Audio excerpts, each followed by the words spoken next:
레위기 14장. 여호와께서 모세에게 말씀하셨습니다. 다음은 악성 피부병 환자가 정결하게 되는 날에 지켜야 할 법이다. 그는 제사장에게로 가야 한다. 그리고 제사장은 이스라엘의 야영지 밖으로 나가 그를 살펴보아라. 악성 피부병 환자가 그 병에서 나았으면 제사장은 정결 의식을 받아야 할 사람을 위해 살아있는 정결한 새 2마리와 백향목과 주홍색 실과 우슬초를 가져오라고 명령해야 한다.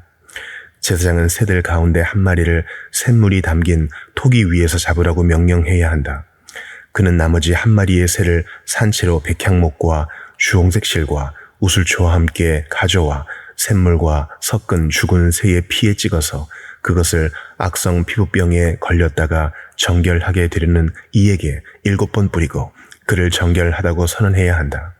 그리고 살아있는 새를 들판에 놓아주어야 한다. 정결하다고 선언된 사람은 자기 옷을 빨고 온몸에 털을 깎고 물로 목욕을 해야 한다. 그러면 그는 정결해질 것이다.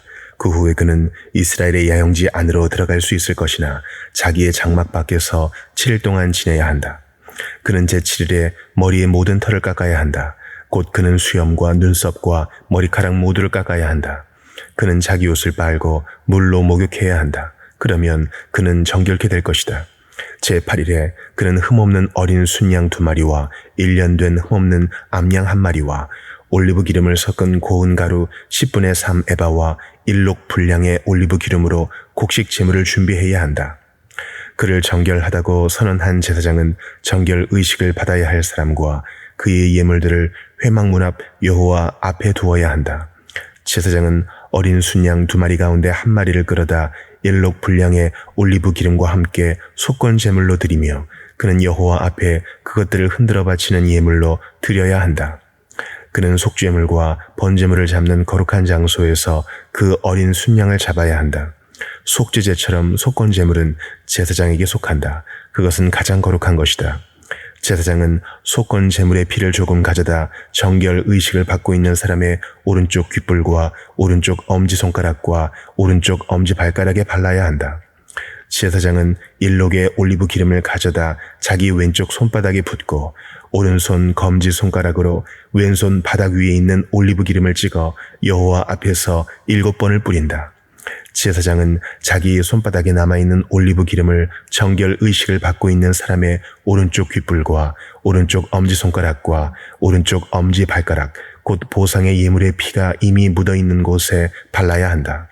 제사장은 그의 손바닥에 남아있는 올리브 기름을 정결 의식을 받고 있는 사람의 머리에 부어 여호와 앞에서 그를 위한 속죄를 해야 한다. 제사장은 속죄제를 드려 부정함으로부터 정결케 되는 의식을 받는 사람을 위해 속죄해야 한다. 그 후에 제사장은 번제물을 잡아야 한다. 제사장은 제단 위에 번제물과 곡식제물을 드려야 한다. 그러면 그는 정결해질 것이다. 그러나 그가 가난해 그것을 다 마련할 수 없다면 그는 속건제로 어린 순양 1마리를 가져다 흔들어서 자신을 위한 속죄를 하고 곡식 제물로 올리브 기름을 섞은 고운 가루 10분의 1 에바의 고운 밀가루와 1록 정도의 올리브 기름을 낼 것이며 그의 힘이 미치는 대로 산 비둘기 2마리나 집비둘기 새끼 2마리도 내어 하나는 속죄 제물로 삼고 다른 하나는 번제물로 삼아야 한다.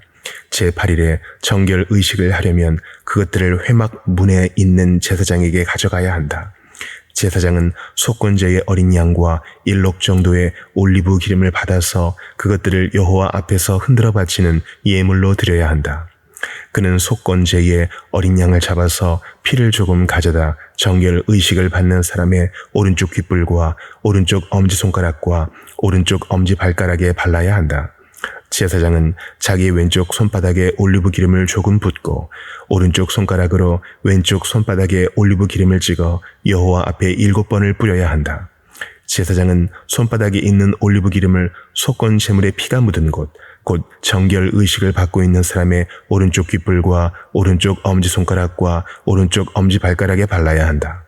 제사장은 그의 손바닥에 남아있는 나머지 올리브 기름을 정결 의식을 받고 있는 사람의 머리에 부어 그를 위해 여호와 앞에 속죄해야 한다. 그는 힘이 미치는 대로 산 비둘기들이나 집비둘기 새끼들 가운데 하나를 바쳐야 한다. 곧 1마리는 속죄제물로 다른 1마리는 번제물로 곡식제물과 함께 드린다. 이와 같이 제사장은 정결 의식을 치르는 사람을 위해 여호와 앞에 속죄해야 한다. 이상은 전염성 피부병에 걸린 사람 가운데서 정결 의식에 사용되는 예물을 마련할 힘이 없는 사람을 위한 규례들입니다. 여호와께서 모세와 아론에게 말씀하셨습니다. 내가 내게 소유로 주는 가나안 땅에 너희가 들어갔을 때 내가 너희 소유의 땅에서 어떤 집에 곰팡이가 번지게 했다면 그 집 주인은 제사장에게 가서 내 집에서 어떤 병 같은 것이 보입니다 라고 말해야 한다. 제사장은 그 병을 살펴보러 가기 전에 사람들에게 집을 비우라고 명령해야 한다. 그렇지 않다면 집안의 모든 것이 부정하다고 선언될 것이다. 그 후에 제사장은 그 집을 살피러 가야 한다. 제사장이 그 병을 살펴보아 그 병이 집의 벽에 푸르스름하거나 불그스름한 부위로 나타났고 그것이 벽면보다 움푹 들어가 있는 것처럼 보인다면 그는 집의 문을 통해 집을 나와서 그 집을 7일 동안 폐쇄해야 한다. 제7일에 제사장이 다시 와서 살펴보아 그 질병이 그 집의 벽에 퍼져 있으면 제사장은 사람들에게 오염된 돌들을 떼어내서 도성 밖의 부정한 곳에 던져버리라고 명령해야 한다. 그는 집의 모든 안쪽 벽들을 긁도록 하고 사람들이 긁어낸 흙벽을 도성 밖의 부정한 곳에 버리도록 명령해야 한다. 그 후에 사람들은 원래 돌들의 자리에 다른 돌들을 대신 끼워 넣고 새 진흙을 구해서 그 집 벽에 발라야 한다. 그 돌들을 떼어내고 집의 벽을 긁어내어 다시 흙을 바른 후에도 질병이 집안에 생겼다면 제사장이 다시 가서 살펴보아야 한다. 그 질병이 집안에 퍼져 있다면 그것은 집안에 생긴 악성 곰팡이니 그 집은 부정하다. 그는 그 집의 돌과 목재와 집의 흙벽을 허물 것이며 그는 그것들을 도성 밖으로 내보내서 부정한 장소에 두어야 한다. 게다가 그 집이 폐쇄되어 있는 동안 그 집에 들어가는 사람은 그날 저녁까지 부정할 것이다. 그 집에서 자거나 먹는 사람은 자기 옷을 빨아야 할 것이다. 그러나 제사장이 그 집에 가서 살펴보았을 때 그 집의 벽에 흙을 바른 후에 질병이 퍼지지 않았다면 제사장은 그 집을 정결하다고 선언해야 한다. 이는 그 병이 치유됐기 때문이다. 그 집의 정결 의식을 위해 백향목과 주홍색 실과 우슬초와 함께 새 2마리를 가져와서 새들 가운데 1마리를 샘물이 담긴 토기 위에서 죽여야 한다. 그리고 살아있는 새와 함께 백향목과 우슬초와 주홍색 실을 가져다가 죽은 새의 피와 샘물에 그것들을 적셔 그 집에 7번을 뿌려야 한다. 그는 새의 피와 샘물과 살아있는 새와 백향목과 우슬초와 주홍색 실로 집을 정결하게 해야 한다. 그는 살아있는 새를 도성 밖의 들판에 놓아주어야 한다. 그런 식으로 그는 집을 위해 속죄해야 하고 그러면 그 집이 정결해질 것이다. 이상은 악성 피부병, 백선, 겉옷이나 집안에 있는 곰팡이, 혹이나 발진이나 점에 관한 규례로 정결한 것과 부정한 것을 판결하는 것입니다. 이상은 악성 피부병에 대한 규례입니다. 시편 17편. 오 여호와여, 내 의로움을 들으소서, 내 울부짖음을 돌아보소서, 내 기도에 귀 기울이소서, 거짓없는 내 기도를 들어주소서. 주는 언제나 공정하신 분이십니다. 주의 눈으로 결백하게 살펴봐 주십시오. 주께서 내 마음을 자세히 살펴보시고 밤에도 나를 살피셨습니다. 나를 시험해 보신다 해도 아무것도 찾지 못하실 것입니다. 나는 내 입술로 죄 짓지 않기로 작정했습니다. 다른 사람들이 어떠하든 나는 주의 입술의 말씀으로 멸망하는 사람들의 길에서 나 자신을 지켰습니다. 내가 주의 길을 가도록 붙잡아 주셔서 내 발이 미끄러지지 않게 하소서. 오 하나님이여, 주께서 응답하실 줄을 알고 내가 주를 부릅니다. 내게 귀를 기울이시고 내 말을 들으소서. 주를 신뢰하는 사람들을 그 적들에게서 오른손으로 구원하시는 주여, 주의 크고 놀라운 사랑을 보여주소서. 나를 주의 눈동자처럼 지켜주시고 주의 날개 그늘 아래 숨기셔서 나를 공격하는 악인들에게서, 나를 둘러싸고 죽이려는 내 적들에게서 지켜주소서. 그들은 자기 뱃속만을 기름으로 채우고 입으로 거만하게 말합니다. 그들이 나를 쫓아와서 나를 애워싸고 땅에 메어치려고 노려보고 있습니다. 마치 먹이에 굶주린 사자 같기도 하고 웅크린 채 숨어있는 젊은 사자 같기도 합니다. 오 여호와여, 일어나소서. 그들을 끌어내리고 던져버리소서. 주의 칼로 악인들에게서 나를 건져내소서. 오 여호와여, 주의 손으로 이런 사람들에게서 나를 구하소서. 그들은 자기들의 몫을 다 받고 사는 사람들입니다. 그들은 주의 재물로 자신들의 배를 채우고 그 자식들도 풍족히 먹이고 남은 재산을 자식들에게 남겨주었습니다. 나는 떳떳하게 주의 얼굴을 볼 것입니다. 내가 일어날 때 주를 닮아가는 것으로 만족할 것입니다. 잠언 28장. 악인은 누가 따라오지 않아도 도망치지만 의인은 사자처럼 당당하다. 나라의 반역이 일어나면 통치자가 자주 바뀌지만 통찰력과 지식이 있는 사람이 다스리면 그 나라는 오래 간다. 가난한 사람을 억압하는 가난한 사람은 먹을 것을 하나도 남기지 않는 폭우와 같다. 율법을 저버리는 사람들은 악인을 칭찬하고 율법을 지키는 자는 악인에게 저항한다.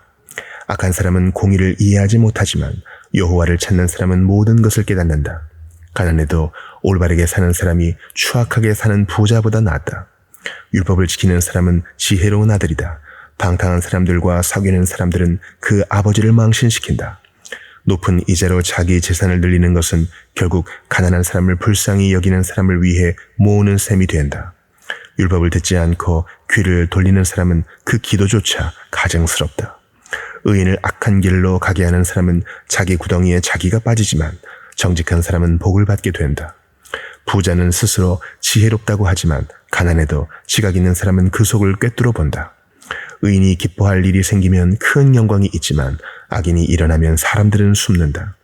자기 죄를 감추는 사람은 잘되지 못하지만 누구든 자기 죄를 고백하고 그것을 끊어버리는 사람은 불쌍히 여김을 받는다.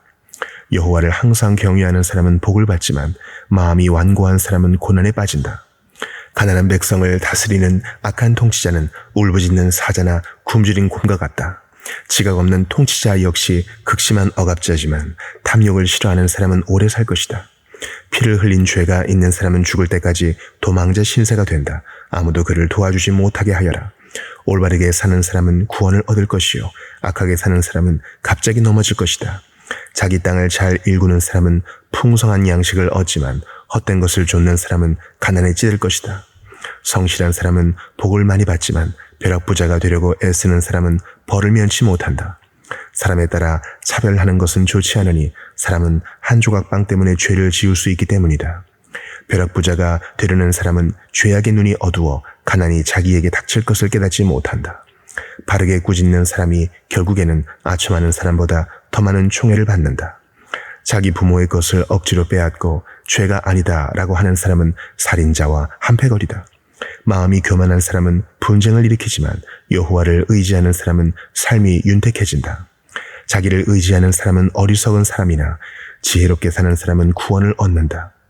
가난한 사람에게 베푸는 사람은 부족할 것이 없으나 가난한 사람을 보고 못 본 채 하는 사람은 많은 저주를 받을 것이다.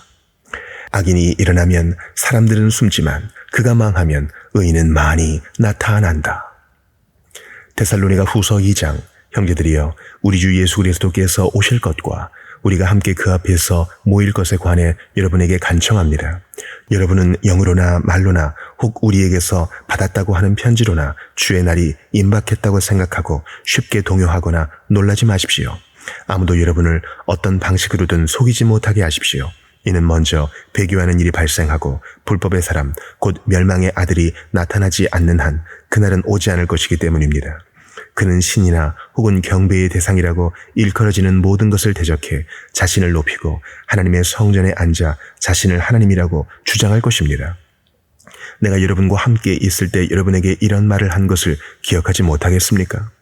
여러분은 그가 자신의 때에 자신을 나타내도록 지금 그를 막는 것이 있다는 것을 알고 있습니다.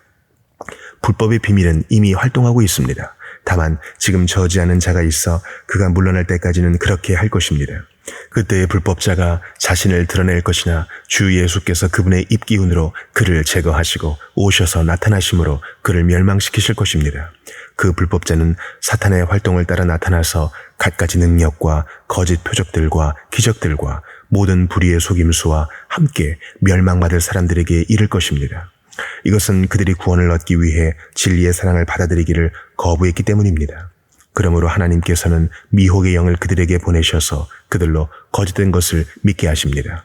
이는 진리를 믿지 않고 불의를 기뻐하는 모든 사람들이 심판을 받게 하시려는 것입니다. 그러나 주의 사랑을 받는 형제들이여, 우리는 여러분으로 인해 하나님께 항상 감사할 뿐입니다. 이는 하나님께서 여러분을 택하셔서 여러분으로 성령의 거룩하게 하심과 진리의 믿음 가운데 구원 얻는 첫 열매가 되게 하셨기 때문입니다. 이를 위해 하나님께서 우리의 복음을 통해 여러분을 부르셨으니 이는 우리 주 예수 그리스도의 영광을 얻게 하시려는 것입니다. 그러므로 형제들이여 굳게 서서 우리의 말이나 편지를 통해 여러분이 배운 전통들을 굳게 지키십시오. 우리 주 예수 그리스도와 우리를 사랑하시며 은혜 가운데 영원한 위로와 선한 소망을 주시는 하나님 우리 아버지께서 친히 여러분의 마음을 위로하시고 모든 선한 일과 말에 강건하게 해주시기를 빕니다.